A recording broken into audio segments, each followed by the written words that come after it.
किसी गांव में एक व्यापारी रहता था। उसकी भगवान में बड़ी आस्था थी। एक बार व्यापारी किसी दूसरे शहर से अपने घर लौट रहा था। बस से उतरकर वह पैदल अपने घर के रास्ते पर जा रहा था। तभी रास्ते में उसे एक बड़ा सा चमकीला पत्थर दिखा।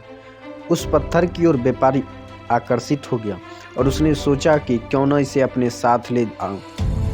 इस खूबसूरत पत्थर से अपने घर के लिए शानदार भगवान की मूर्ति बनवाऊंगा। व्यापारी ने पत्थर उठा लिया और रास्ते में एक प्रसिद्ध मूर्तिकार की दुकान पर रुका और उसे कहा, इस पत्थर की खूबसूरत सी देवी माँ की मूर्ति बना दीजिए। मूर्तिकार ने कहा, ठीक है, बन जाएगी, आप कुछ दिन बाद आकर ले जाइएगा। अब मूर्तिकार ने उस पत्थर को तराशने का काम शुरू किया और अपने औजार को लेकर पत्थर को काटने लगा। जैसे ही मूर्तिकार ने पहला वार किया, उसे पता चला कि पत्थर बहुत कठोर है। मूर्तिकार ने एक बार फिर से पूरे जोश के साथ प्रहार किया, लेकिन पत्थर टस से मस नहीं हुआ। अब तो वह उसका पसीना छूट गया।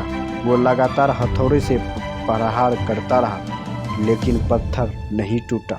उसने लगातार कई दिनों तक प्रयास किए और अपनी तरफ से 99% मेहनत की, लेकिन पत्थर तोड़ने में नाकाम रहा। कुछ दिन बाद जब व्यापारी मूर्तिकार से अपनी मूर्ति लेने आया, तब मूर्तिकार ने उसे सारी बात बताते हुए कहा कि इस पत्थर से तो आपकी मूर्ति नहीं बन पाएगी। व्यापारी यह सुनकर दुखी हो गया और अपना पत्थर लेकर वहां से चला गया।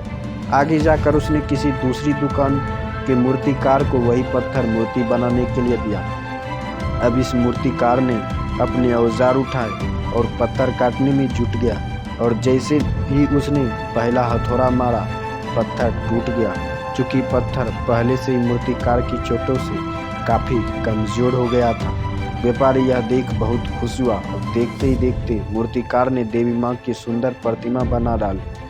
व्यापारी मन ही मन पहले मूर्तिकार की दशा सोचकर मुस्कुराया कि उस मूर्तिकार ने 99% मेहनत की, लेकिन आखिर में थक गया। काश उसने एक और आखिरी प्रयास किया होता तो वह सफल हो जाता।